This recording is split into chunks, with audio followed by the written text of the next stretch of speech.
Welcome, everyone. Welcome, welcome, welcome. It's your host, Danny Dhaiphong. As you can see, I am joined by geopolitical analyst and journalist Pepe Escobar. Thanks so much again, Pepe, for joining me today.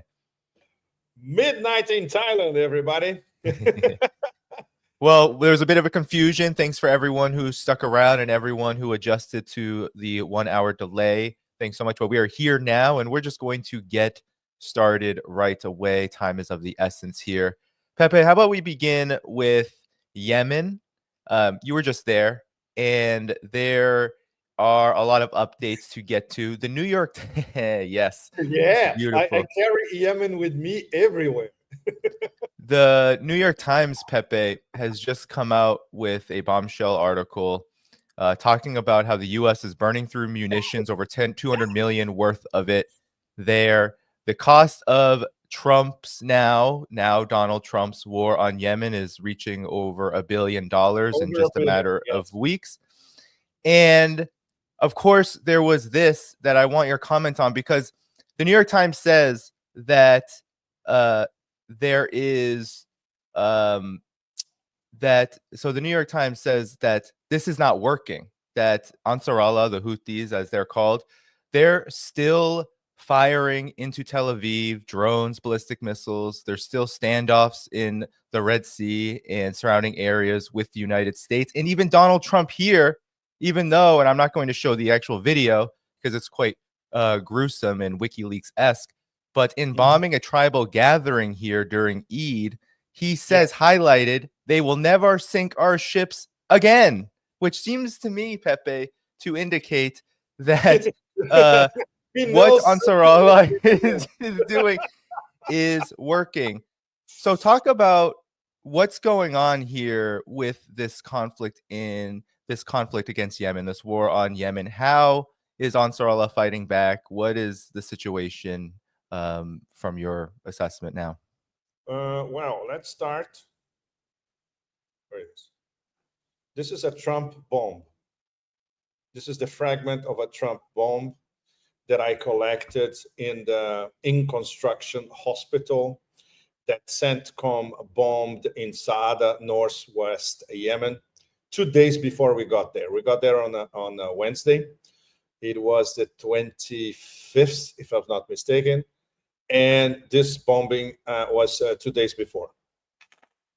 Well, the short answer to your question is that CENTCOM has no bloody clue what they're bombing. While I was there, and after I left, especially the weekend after I left, and the days afterwards, they were bombing a mix of in construction hospitals, residential buildings in Sana'a and Asada, some very close to the center of the action, or the old city in Sana'a, for instance, like less than 2 kilometers away. Horrible. Water management facility in the port of Hodeida, which deprives at least 50,000 Yemenis of potable water. And mountains in northwest Yemen, they have absolutely no clue what they are bombing. The only thing that CENTCOM imagines is that under these mountains, there are missile warehouses for Ansar Allah. In fact, there are, but they don't know where, which mountain, and it's a vast area. And when I was traveling, when the plane took off from Sana'a, and we were flying a little bit over the mountains by the Red Sea, and then we flew over the Red Sea, and then back in the mountains of northwest Yemen, close to the border with Saudi Arabia. It's an absolutely extraordinary landscape. Beautiful, absolutely beautiful, but hard, raw mountains where you have access to it like those ancestral fighters. Don't forget, the first armies of Islam conquest, most of them were Yemenis, and they were commanded by Yemenis. So they know the terrain very well, and they know where to hide their latest missile technology. And CENTCOM has absolutely no clue where everything is. And even on a very simple matter of actual on-the-ground intel, I think I told you, Danny, in our audience and in other podcasts, that in Northwest Yemen, there's no internet, essentially. Everybody uses dumb phones. So everything is literally untrackable. And I confirmed with Ansarallah higher ups, Ansarallah never uses things like iPhone or similar sort of devices. So there's no way to do triangulation like the Americans used to do in Afghanistan, for instance, where they were finding targets by triangulating phone calls. This is not going to happen in Yemen.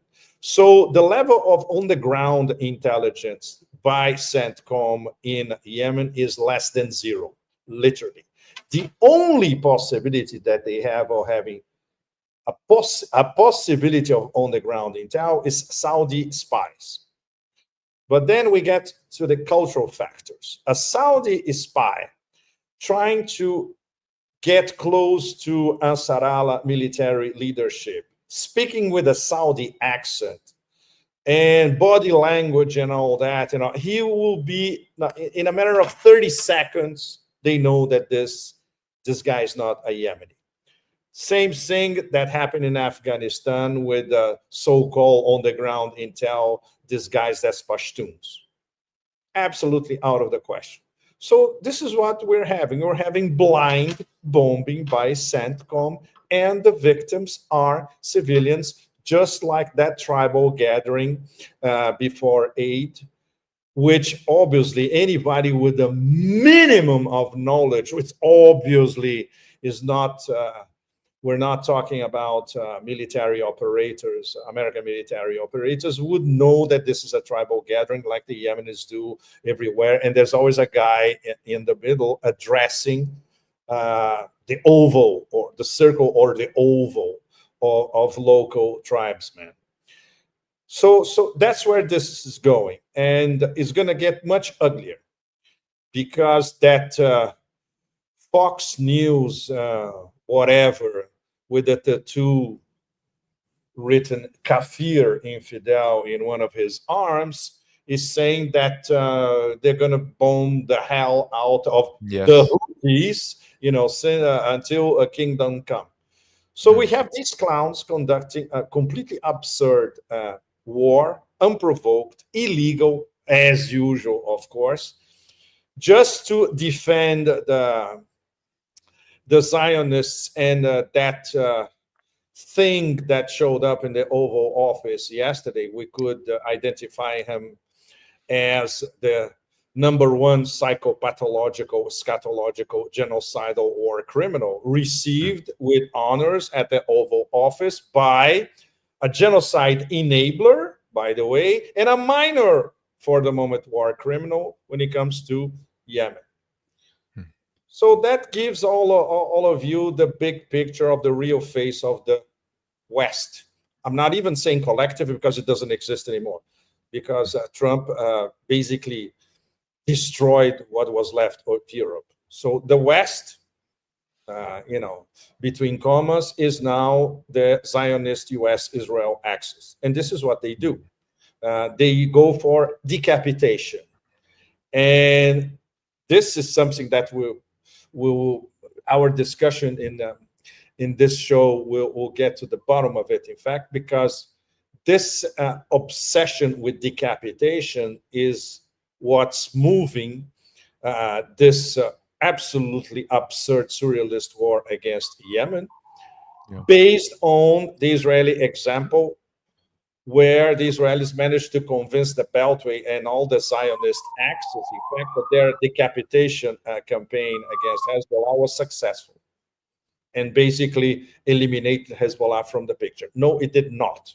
Hezbollah is in a process of reconstitution, as I saw it by myself when I was in Lebanon last month. And the new leadership is extremely competent, and they are rejuvenating themselves, to apply a Xi Jinping term, and they are back.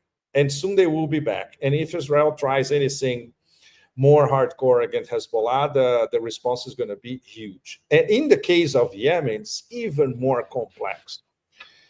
I know it's not like the 9 days that I spent in Yemen are not enough to have a definitive big picture of how Yemen works, how Ansarallah works, how the government in Sana'a works. But I think we had a pretty good picture, considering that in their immense generosity and largesse of spirit and moral clarity and having nothing to basically veil from us, that we had access to anything that we wanted, except of course when we wanted to visit Hodeidah and they said, look, it's the security conditions are terrible, we cannot risk to take you to Hodeidah. They were more preoccupied with us than with themselves. And it's true, while we were there, Hodeidah was being bombed literally every day and continues to be bombed every day. But when you talk from everybody from Ansarallah, let's say advisors, or let's say some of the eminence grise, the gray eminence around Ansarallah. One of them, I had the opportunity to talk to him the day before I left. And that's when he told me, oh, just wait, we still have a few surprises. And, these surprises, when the Americans are confronted with them, it's going to be humiliating, to say the least. And of course, talking to the members of the High Political Council and all that, the whole framework of their struggle to defend Palestine, and the fact that they totally believe in what they're doing, and they are supported by practically the whole population of Yemen, including the areas that are not controlled by the Houthis, which would be the deserts to the east, southeast, and even in the city of Aden in the south, which has a puppet government, basically sitting in a five-star hotel in Riyadh, controlled by the Saudis. And people who come from academics who come from Aden and from Aden University in the past, they were saying, look, the city is very, very sad as a whole. People left, everybody that of certain expression, and the top merchants, academics, etc., liberal professionals, they left. The city is a shell of the past. They know that they are being ruled sort of by a puppet government, and the atmosphere is very, very depressing. So even including Aden, the popularity of Ansarallah is doing to defend Yemen as a whole, because they put it in perspective. It's not only now Ansarallah defending Yemen from the rest of the empire. This is the 10-year war ongoing, started by that coalition led by the Saudis with the Emiratis on board as well, 10 years ago, starting in 2015. And we were there, we happened to be in Sada, practically at the 10th anniversary of the start of the first strike against Yemen by this coalition. So they have 10 years of experience of fighting the Saudis, bombings, American munitions, British, in fact, a great deal of the EU as well. The EU is totally involved in the war against Yemen for the past 10 years as well. So they have experience on the matter. And now, of course, they know that they are the only ones on the ground who are actually doing anything against the Israeli genocidals. So this generates a consensus that is absolutely national and includes the Yemeni diaspora as well. I talked to many Yemenis that Yemenis are great travelers. They do back and forth everywhere with Northeast Africa. Here in Southeast Asia, you find Yemenis here in Thailand, in Malaysia, in Indonesia, everywhere. So it's a consensus. And Ansarallah is working for them. And their struggle, their spiritual struggle and military struggle is their struggle as well. how can the Americans win a war against these seasoned, principled warriors, which on top of it have, I would say, a very, very respectable military hardware and software that they are using to maximum effect? There you go. So what do we have on the other side? We have Hegseth saying these mendacities, and you have I actually want to play that, Pepe, if possible. Please, go ahead. Yeah, go ahead. Because as you were saying, Yemen has this military capacity. Every day I follow the media sources, Al Mayadeen and others, that report on what Yemen is doing, the ballistic missiles that are being fired into Israel, the confrontations that Yemen is having by drone, by hypersonic missile against U.S. destroyers. Every single day this is happening, but yet you have Pete Hegseth here. This was during the Netanyahu meeting. A press conference was actually canceled, mind you, but they did have this very awkward discussion at the White House. Here is what Pete Hegseth had to say that you've been referencing, Pepe.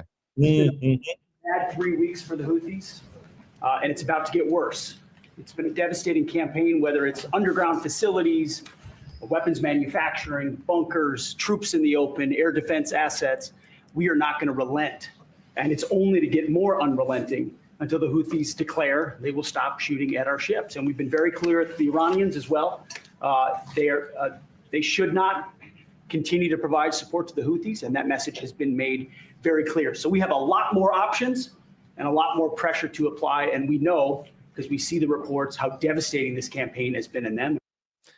So, Pepe, does he even believe what he is saying? I didn't get the strong man confidence. Exactly. He was not showing the muscles with the kafir.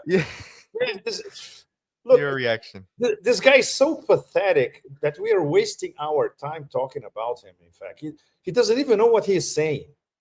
And he's saying, obviously, out of a press release that he just read, press release report that we read before he entered the Oval, devastating. Oh shit, definitely not. Try to convince the Houthis that what they're doing is devastating. Troops in the open. Ansarallah never has troops in the open anywhere. This is not how they work. This is a guerrilla movement. Everything is hidden, everything is underground, and they never show themselves in the open. A few days ago, he said that we decimated the Houthi leadership. Bullshit. They're all there, starting with Yahya Sari, which would be target number 2. Target number 1 would be Abdul Malik al-Houthi. Target number 2, Yahya Sari, who met us, who defied the Americans in 45 minutes, visited in our hotel in Sana'a. When he entered the room, I said, oh my God, he's crazy. He knows that his target between 2 and 1. So they're going to bomb this hotel, obviously. They know where he is. No, of course not. He uses dumb phones. They know how to circulate in Sana'a. You don't see a report of one single Ansarallah official or higher up killed by these bombardments in Sana'a or in Saada, which is let's say, the birthplace of Ansarallah. So everything that Hegseth says does not even qualify as bullshit. Yeah, and it's incredible. I mean, it's hard to even keep it straight because the United States is talking about Pepe right now. It's going to be a very bad day for Iran if Iran doesn't capitulate to the United States. Exactly. This is where we get to. Sure. Yemen. Maybe we can close on Yemen here, Pepe. Your comments on this capacity that Yemen has to do this, because Hegseth is saying they're destroying everything. Where have we heard this before? We've heard this in every single way. They're destroying everything. They're destroying the weapons. They're destroying the air defense systems. And yet you can check any report anywhere that's actually covering this, and you see Yemen firing ballistic missiles, firing their drones, announcing every day. Every day. U.S. destroyers. And then Trump himself, that tweet was just incredible, where he says they will never sink our ships again. Maybe that's a Freudian slip, or maybe that's just the truth is they don't report it. So your last thoughts on this, Pepe? If this is a Freudian slip, Danny, this is extremely serious, because we have been discussing among us for quite a while. Right, they are attacking the USS Truman complex every day with ballistic missiles and drones. Something must have happened, but there's absolute zero silence from the Pentagon, and of course there will continue to be. And the Houthis don't bring us any details, and there are no conclusive images as well. So we are in the middle of an enormous black void in terms of what's really happening in the Red Sea, right? The only thing that we have is the effects of the bombing.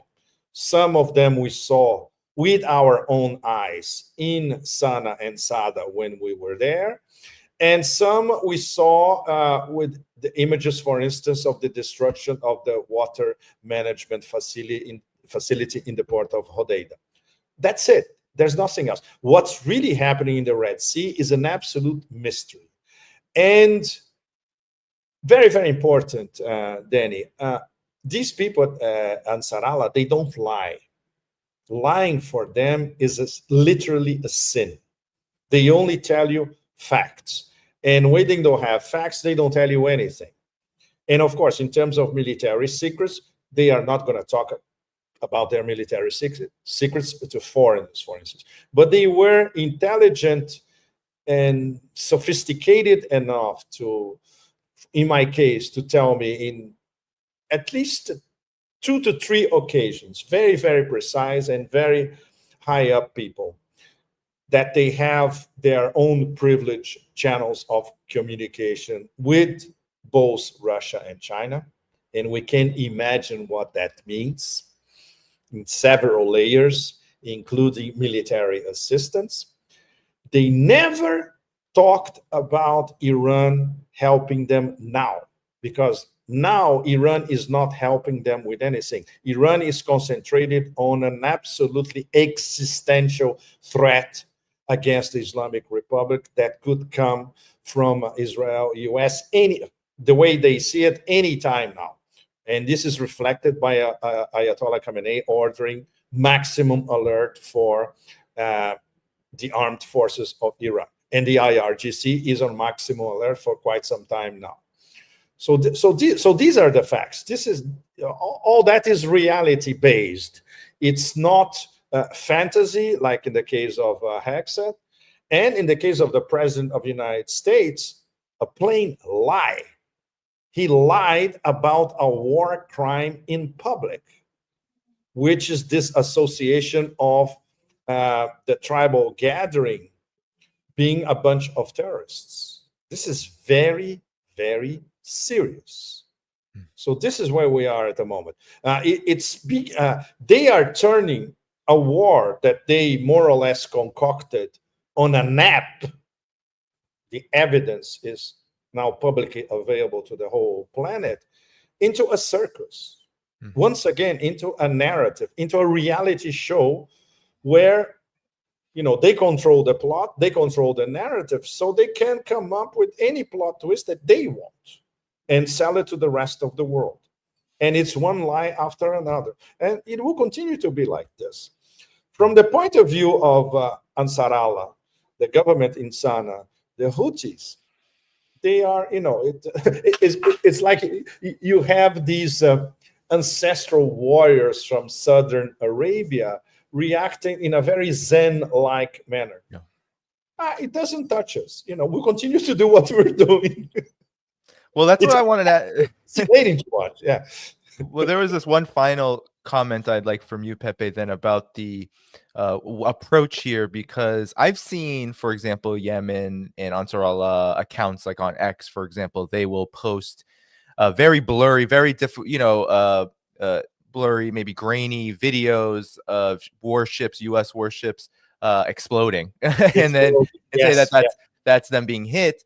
But as you said, it's true. We don't have much confirmation. And how the YAF frames it is that the operation was successful. That's what they'll say. Exactly. The operation was successful. The on maximum Tel they Aviv. say is of success. Exactly. Why do you think that is? Is it a matter of diplomatic kind of etiquette? Is it a matter of technological maybe difficulties in being able to spread this message? Or is there something else I'm not getting about why these images are not more widely seen? Because it does seem like, yes, if Ben Gurion Airport is being shut down every other day, if U.S. warships are having to retreat, which is pretty obvious now that there is an effect, but we There don't is have an effect. Exactly. So what explains the YAF Ansarallah's approach here? Look, this is a very good question because they don't. They are not like Hezbollah, for instance, where they come with very sophisticated communiques after an operation with lots of details, etc. This has to do with something that I'm trying to get to the heart of it, which is a Yemeni attitude, which is something between very straight to the point, but at the same time with a certain swing, debonair, or don't caring too much about if there are setbacks, for instance. It's cultural. I'm fascinated because it's very different from anybody else, including in the Arab world. And it points to a degree of self-assurance that is very, very high, confidence in their military capabilities, which is they are absolutely confident that they have very good, which, by the way, developed indigenously. And this is true because this is something that I managed to track the continuum since the times of Mao and the USSR all the way to the new generation. So they have, historically, they know how to produce good military equipment. And of course, they had interactions with Russian engineers, with Chinese engineers, with Iranian engineers, physicists, and all that. And they are fast learners. And on top of it, they know how to improvise. That's another characteristic that we found among our Pashtun friends in Afghanistan, for instance. So it's a fascinating cultural mix of, okay, these are the facts, but you're not getting all the facts. And we're not interested in telling you all the facts. It's up to you to judge what's really happening. It's like they are daring all of us to say, okay, what is really happening in the Red Sea? We're not going to tell you everything. It's up to you to try to finish the jigsaw puzzle. It's a fascinating way to deal with the whole thing. And they don't feel threatened. They don't feel intimidated. Whatever the Americans are going to throw at them, it will not intimidate them. And it's going to be very hard, first of all, to find the leaders and to do this decapitation thing that impressed experts in the Beltway so much, and obviously to find the mobile launching systems that they have hidden in those gigantic mountains in northwest Yemen. Well, Pepe, now let's draw our attention to Iran. So, as you've probably been following, there are going to be indirect talks between the United States and Iran. That's how they're being framed. On Saturday. Yes, the foreign minister in Oman, yes, in Witkoff will be meeting in Oman. But I wanted to get a more of a general take on a development that I know you've been writing about, and that is, recently Russia, China, and Iran representatives were in Beijing about the nuclear talks relating to Iran.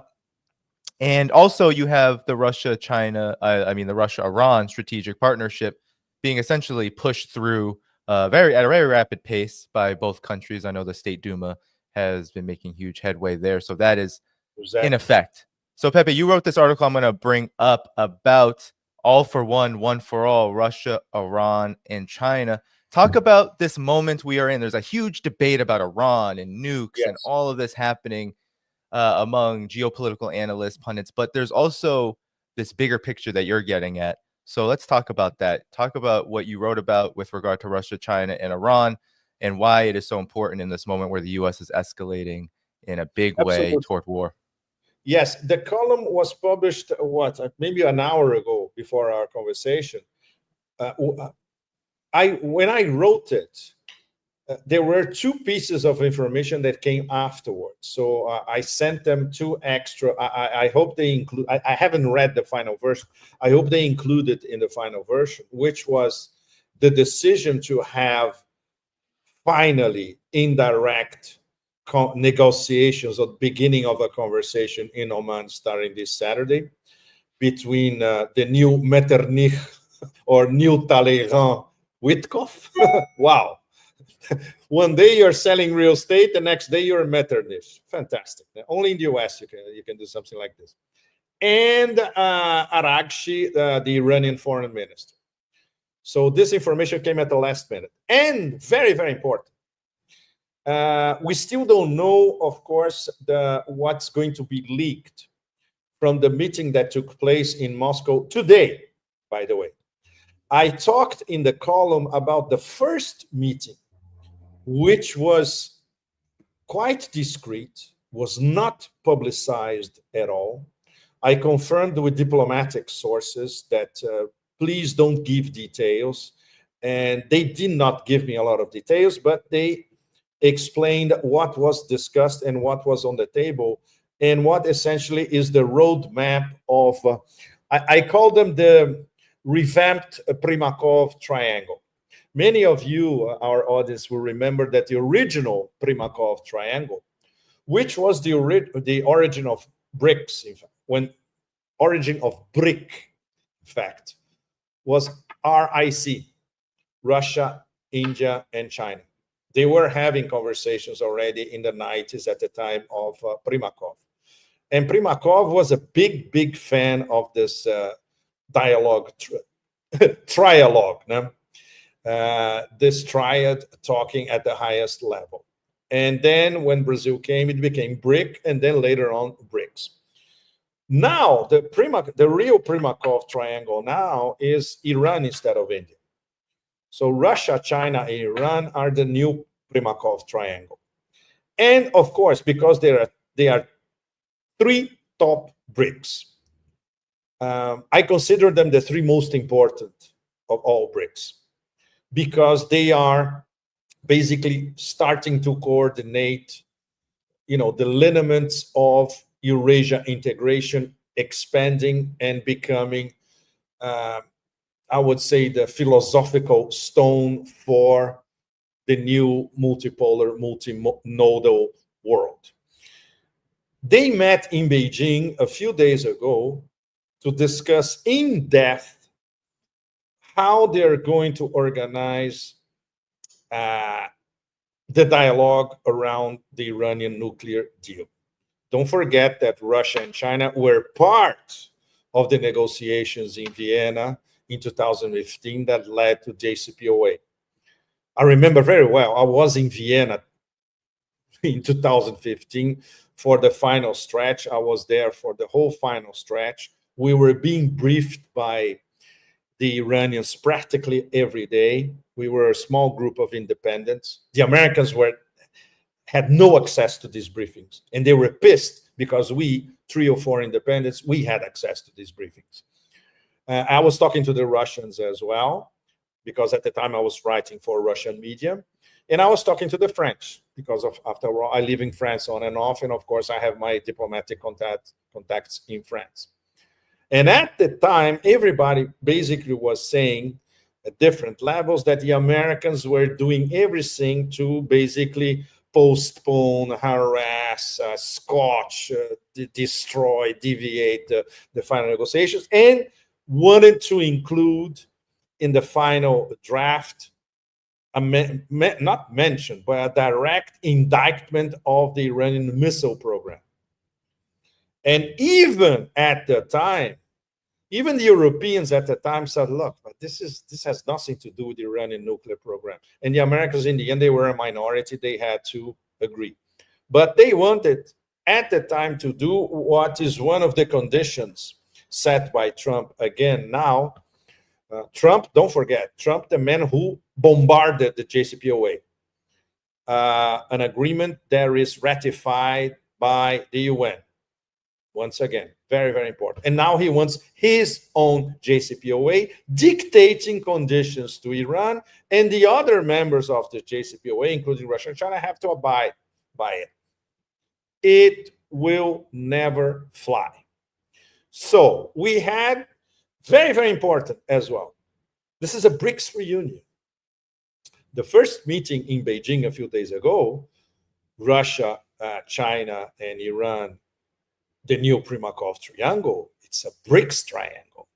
And guess what happened today in Moscow? The BRICS triangle, again, spent the day in Moscow today, refining their approach and their strategy to try to counteract the American dementia before the meeting indirect between Witkoff and Arakchi, the Iranian foreign minister. So there is a concerted strategy by the three top BRICS, the new Primakov triangle. They are all on the table in the first JCPOA negotiated 10 years ago in Vienna.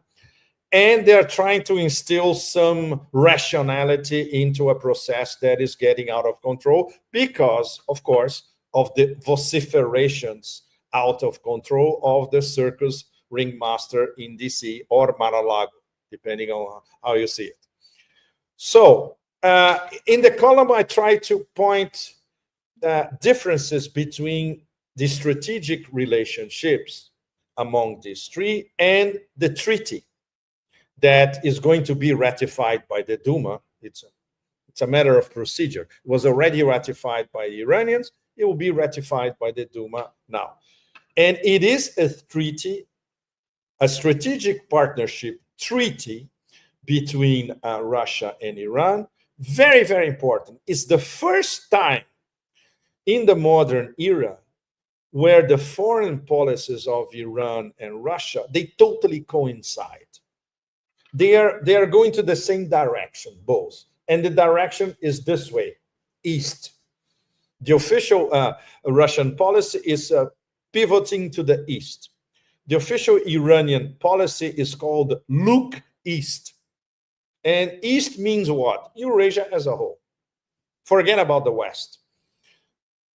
One of the key reasons that both came to the same conclusion in their foreign policies is, of course, the tsunami of sanctions on both, by the US, by the EU, by the collective West. So now that they see another very dangerous frontal attack against one of them, Iran, which now has this treaty with Russia, which is not a military alliance. I have to stress this over and over again. Very, very important. It's not a military alliance. It doesn't mean that if Iran is attacked tomorrow by the Zionist axis, let's put it this way, Russia is going to step up and defend Iran militarily. No. But do you remember Putin talking about technical military moves or proposals or actions? Exactly. There will be technical military actions by Russia to defend Iran in case of Iran is attacking. And this is included in the treaty, specifically. Pepe, can you clarify too that, does that mean, because this is even deeper than the Russia-Syria relationship, which brought Syria to ask Russia it is. So if Iran were to request, we need assistance with this war that we're going through, you're saying Russia will, exactly, by treaty, come in and assist. Treaty, exactly. Iran can say, look, for instance, there's an imminent, there's evidence of an imminent attack, concerted attack by Israel, US against us. Is there anything you can do to help? And the Russians are going to say, yes, we do. They have the best anti-air defense on the planet. They can transfer S-400s. They can transfer S-500s even. Anything is possible. They can lend a few mega hypersonics to Iran. Anything is possible, right? So this is part of the treaty. What, for instance, Iran has with China? No, it's a comprehensive partnership. Doesn't have a military component. And what China and Russia have as well is a comprehensive strategic partnership. But the Chinese rationale for that is absolutely fascinating. And Wang Yi himself, the Chinese foreign minister, he's been saying that over and over again. And the last time when he was in Russia a few days ago, he said that the relationship between us is so good that we don't even need a military treaty, which is true.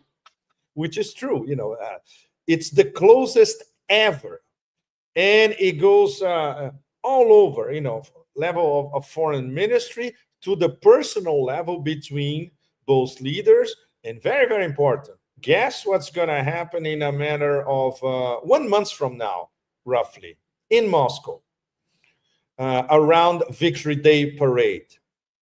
A summit, person to person, of Xi Jinping and Vladimir Putin in Moscow, which will be, let's say, the second chapter of that famous summit in 2023. I was there. I had the privilege to be there when it was happening.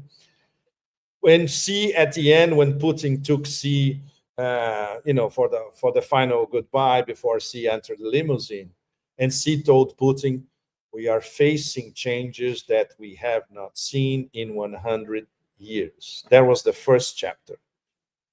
1 month from now in Moscow, we're going to have the second chapter, and they're going to start analyzing in detail everything that changed for the past 2 years, and that's a lot, including the now serious possibility of an absolutely demented attack by the Zionist axis within the next few months. As we all know, it could be, you know, the deadline is maybe what, September. So it's in the next few months, against a BRICS member and one of the members of the Primakov Triangle, which has special relationships with the other two. So you can see how much more hardcore the situation is now compared to 2 years ago. And at the same time, you can see the degree of integration, not only of the top two guys, the bear and the dragon, but also Iran as well. And that, you know, the big takeaway is this first meeting in Beijing a few days ago, and the meeting today in Moscow to discuss specifically, okay, how we're going to organize with Iran a rational approach to solve the nuclear issue. But the issue, Danny, and our audience, is not Iran's nuclear program. We all know what the issue is. The issue is Israel trying to provoke the US into going to a war against Israel's biggest threat in West Asia. Israel's biggest competitor in West Asia. That's what this is all about. All this fog of war or no war about the nuclear program is bullshit. It has nothing to do with it. And extra proof is that gigantic list of conditions that were spelled out by Trump again earlier this week, including Iran has to basically cancel its nuclear civilian program, basically destroy all its missile capability, and stop helping the axis of resistance as a whole.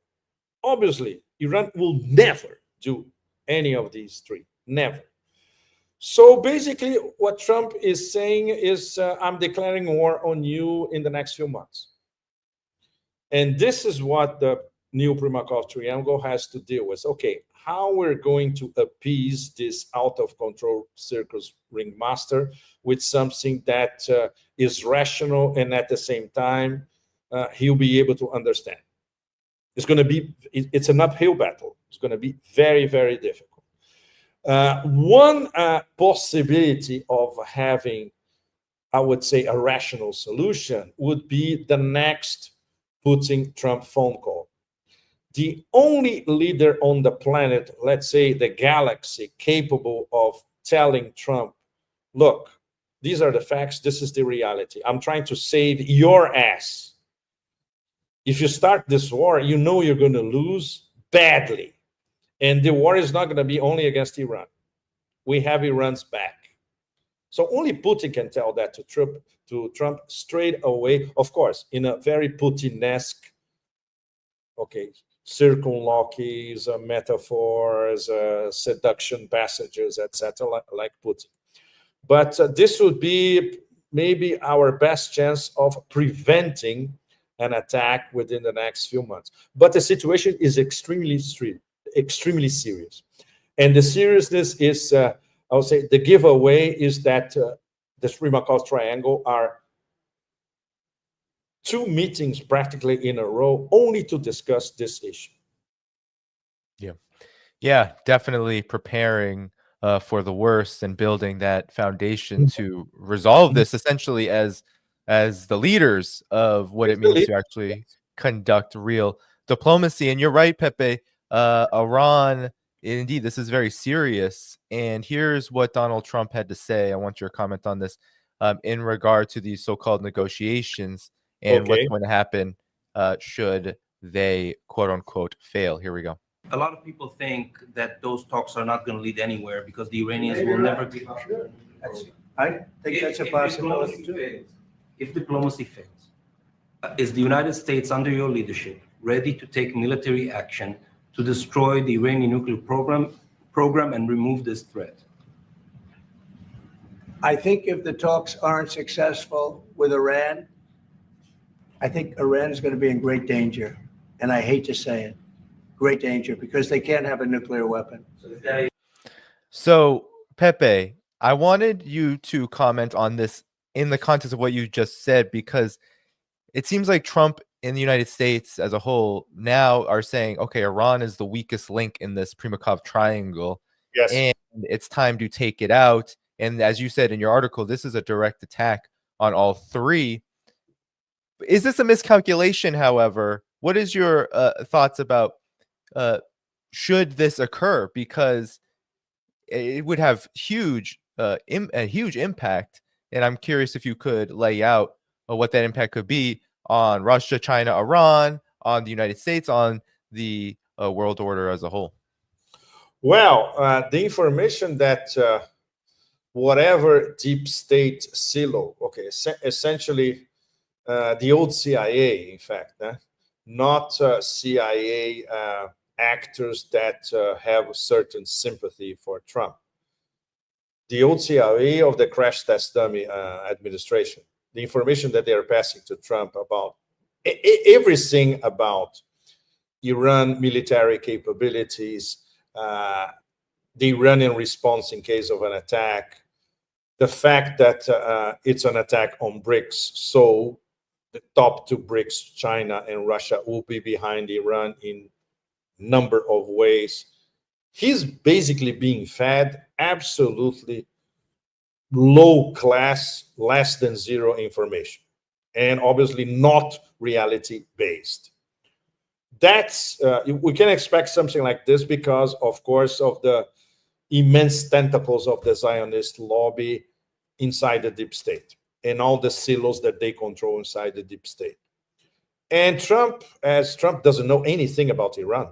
That even a first grader probably knows better about history of Iran than he does.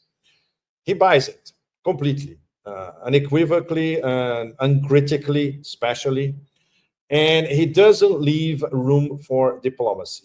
In fact, sending Witkoff to talk to Arakshi in these first indirect negotiations, there we can see behind a maneuvering by some Arab states, probably even Saudi Arabia, which has Trump's ear, suggested that to Trump. Because in case of an attack, one of the first victims is going to be the Saudi energy industry as a whole. And if Saudi supports such an attack, for them it's going to be beyond devastating. And they know it. And the Emiratis know it. And Bahrain knows it. And Kuwait knows it. You know, they all know it. And obviously they are coward governments. And they know that Iran already told them directly and indirectly, with all diplomatic channels available, look, if you support an attack, get ready. So none of this information is arriving to Trump as well. He's single-mindedly following the Zionist playbook. And what we had this Monday at the Oval was one of the most repulsive geopolitical, diplomatic happenings of the modern era.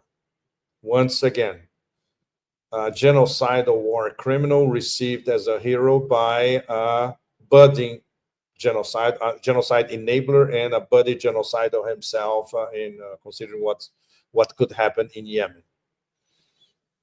That's it. You know, follow the leader. And who's the leader at the moment? A guy who should be in jail, commanding the genocidal government in Tel Aviv. So this is the essence of diplomacy and international relations as you see it developing in front of us. It's beyond sad. It's not only repulsive for all of us. We have to be disheartened. How could we get to this point? And nobody says a word about it. You know, nobody with real power outside of these two. You know, it's the normalization of total absurdity in terms of international relations. So that's why it gets dangerous, because we have these irrational actors theoretically in control, at least of the narrative, or the changing narrative every day, because the only thing that they do is to fabricate narratives.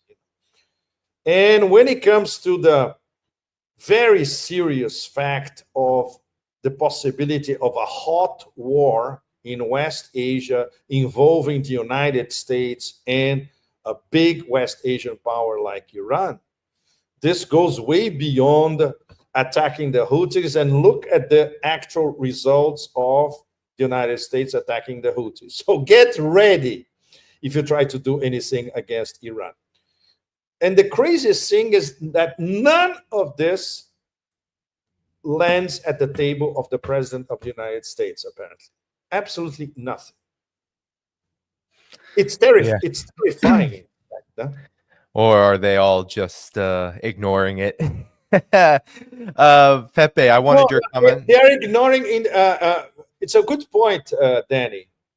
They are naturally ignorant because their extreme arrogance, right, they need to be coupled with extreme ignorance. Strong, right? And exactly. And when we say ignorance, is ignorance of how the world works, how reality works, and the other as a whole. The other can be Slavic, the other can be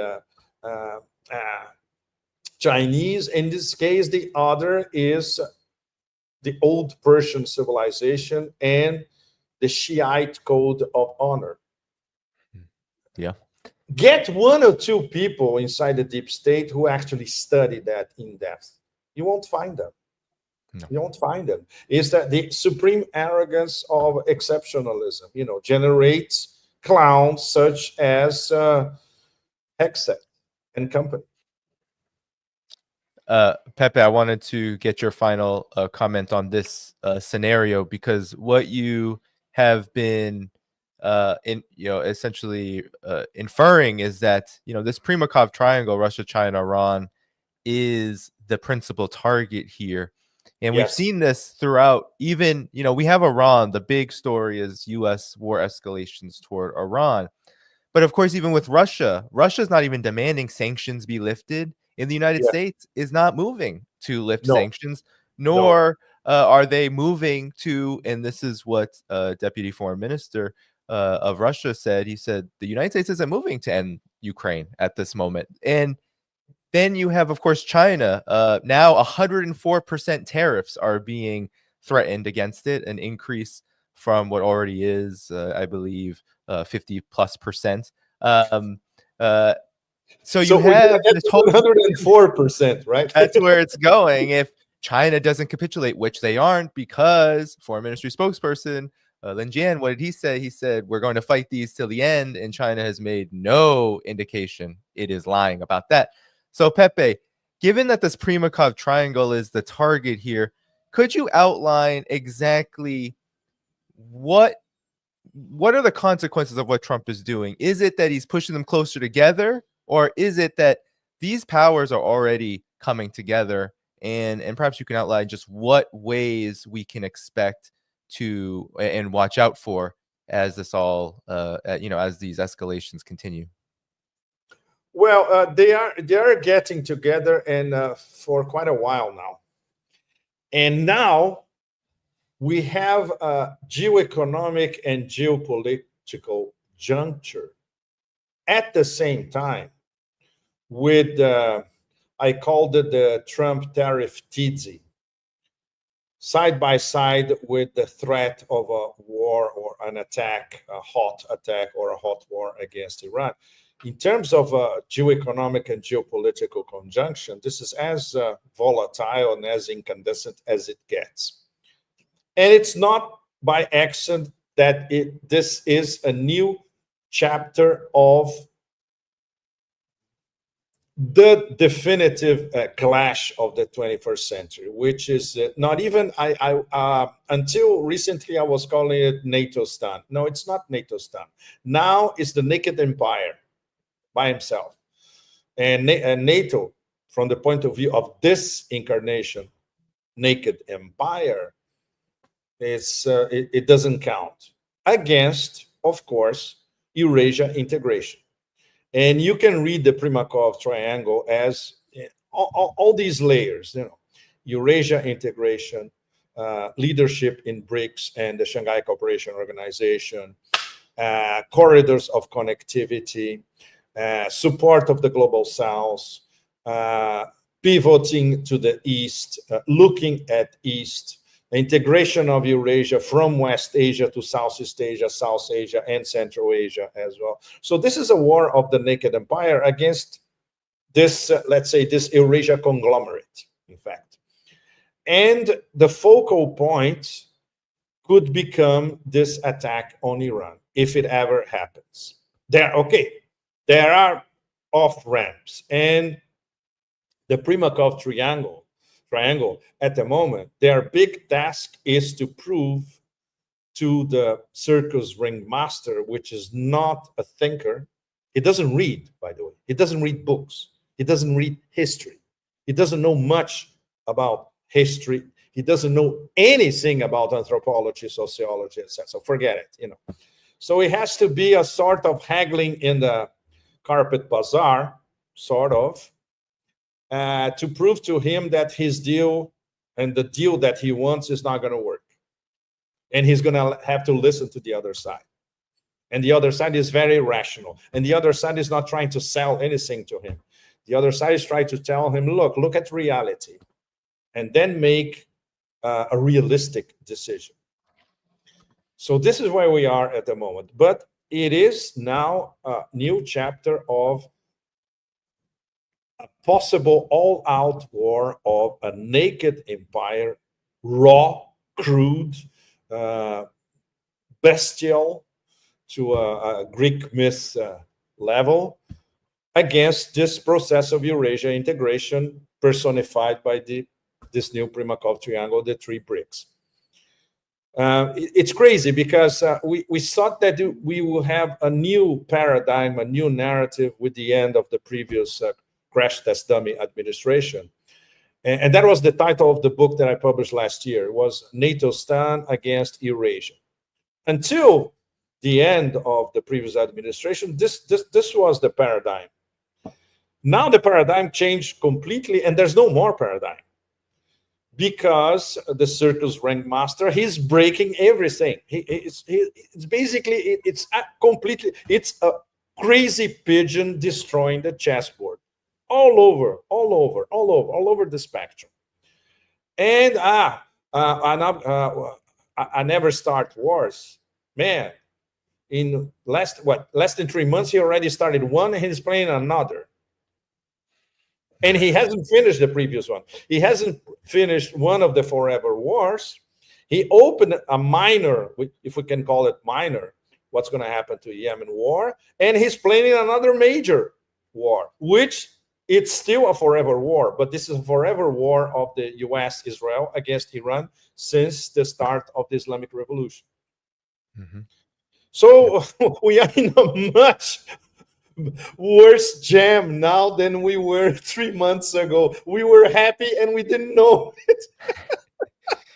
Well, Pepe, what's so striking about this too is that, in my estimation, a lot of people believe that Trump's so-called isolationism and protectionism and all of this was to move away from escalation. But now what seems to be clear in wars, is that Donald Trump, I believe, represents a strand of what now is a big part of the U.S. political establishment that believes the United States can defeat Russia, China, Iran on its own. The way that J.D. Vance talks to troops in Greenland, for example, he literally says Russia and China's navies need our protection so we can defeat them with you.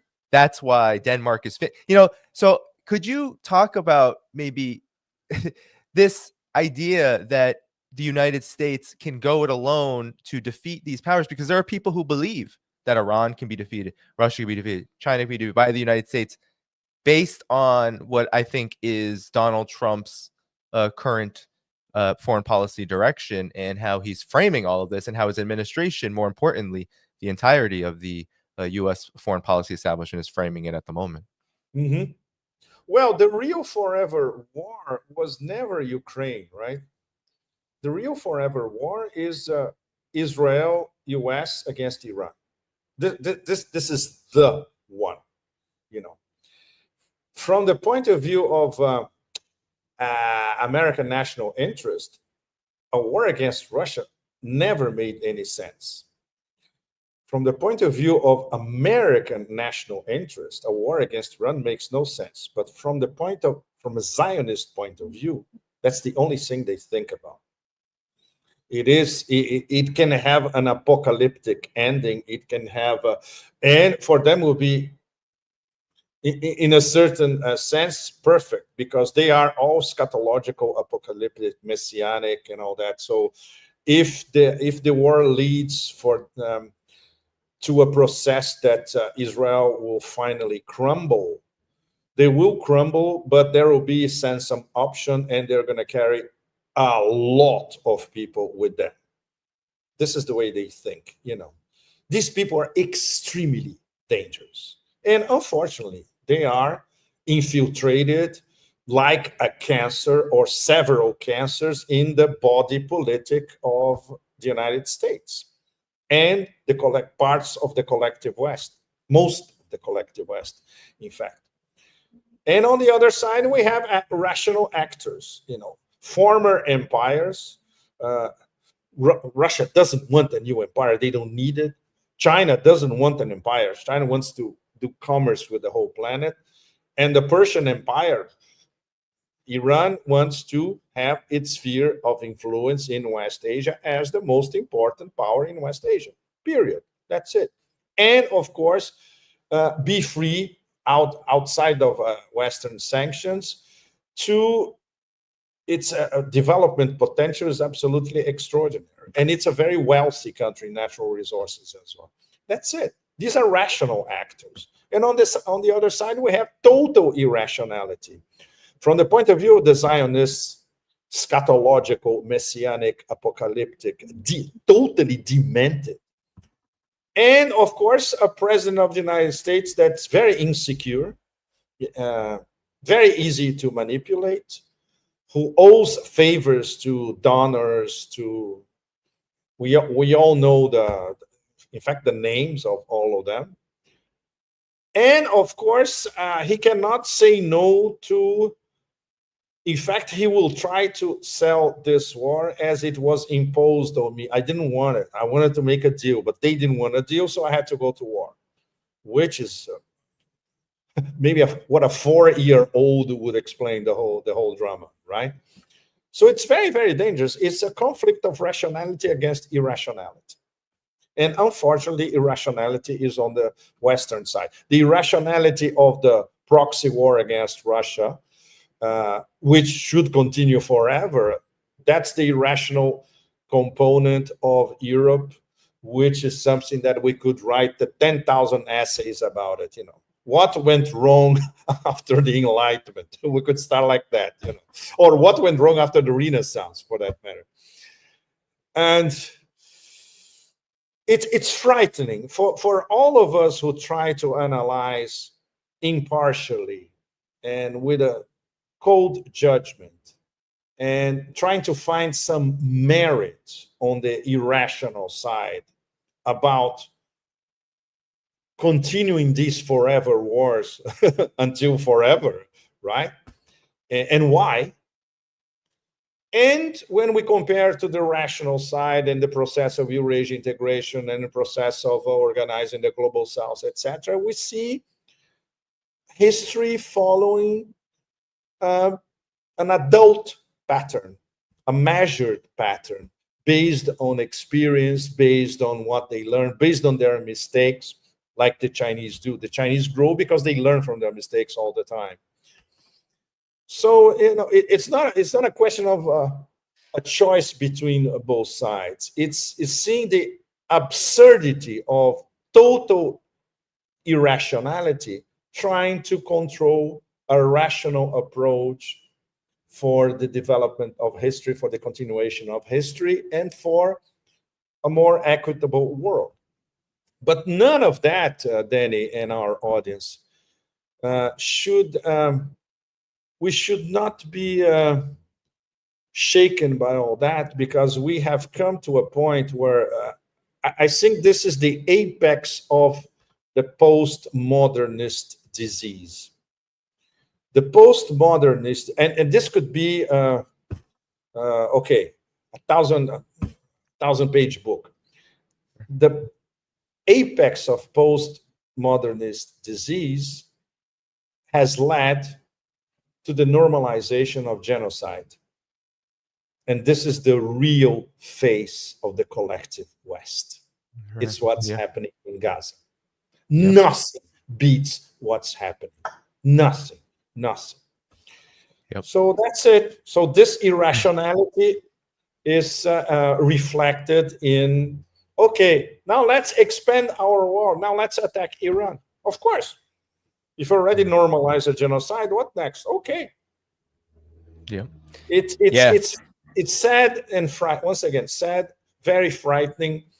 And unfortunately, there's not much any of us can do to change the situation, apart from talk to our fellow citizens across the world. And in fact, most of you who are listening to us, you already know what we're talking about. And basically, we are sharing our impotence to change it. Yeah, and it's I was just at these. I was just checking out these hands-off protests that happened in the United States supposedly against Donald Trump, but one of their demands was hands-off NATO, and none of the major forces there had anything to say about Yemen or Gaza, nothing at all. I mean, in some people said, oh well, and some people came who were, putting that message out there. But in terms of who was leading this thing, who are spreading the message everywhere, it was hands off NATO. So that is how sick the United States, as you called it, postmodern. That's how the current situation in the United States and collective West really is. One final thing, Pepe, I wanted to squeeze in here, though, because people continuously ask me this. They say, Danny, is Iran capitulating right now by participating in talks with the United States? Is Russia and China aiding that capitulation? Because I do think that there's this, because of how the United States behaves as this hegemon, so destructive, so vile, the genocide that you just mentioned, the wars, that Russia, China, and Iran are essentially being defeated in a sense. But you make the case that actually there is this big transition happening. Could you help people who have this idea that Russia, China, and Iran are capitulating, are being defeated and crushed, that they're being played. Talk about the reality, because I think there's a reality that speaks more to how we should actually be looking at this. They're trying to introduce a serious element of rationality into a situation that is fast going totally out of control. And that implies serious diplomacy. Don't forget that these are three top diplomatic powers. Very, very important. And the three together are a diplomatic powerhouse, in fact. There were a lot of accusations from all corners that Russia played too softly during these 3 years and ongoing of the proxy war in Ukraine. They always left space for diplomacy. It was the puppets in Kiev and the European Union that cut off diplomacy from the beginning, and of course the previous crash test dummy administration in the US. But the Russians always left space open for diplomacy because they are rational actors, because they don't want to impose what they do on anybody. So now, okay, it's going to be extremely hard to have on one side the Primakov triangle trying to instill a measure of rationality on a circus ringmaster now totally out of control, and especially manipulated and squeezed by the extreme power of the Zionist lobby on both sides of the Atlantic. It's going to be very, very hard, but they will do it. They will do it because it's a matter of if they don't solve this drama now, it's going to get much worse later. And they have maybe a window of opportunity now to show to this new American administration, look, the games that you used to play before, they don't apply anymore. And this is going to be a very tough sell, but if Trump understands that instinctively, always, once again, he's not a thinker. He cannot think, and he doesn't think. It's just this verboragic volcano, non-stop, 24/7.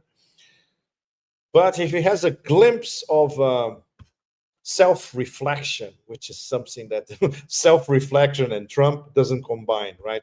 But a glimpse of self-reflection that, yes, I cannot get into this because I'm going to pay an extremely heavy price. And only these three rational actors are capable to show him or even detail him, and even putting in a phone call, starting, Putin could start with Cyrus and Darius in the Persian Empire 2,500 years ago, a la Putin, to get now. I say, but look, this is why you shouldn't mess with them. Mm-hmm. So we have still a glimpse of a rationality being introduced in the middle of the dementia. This is where we are at the moment.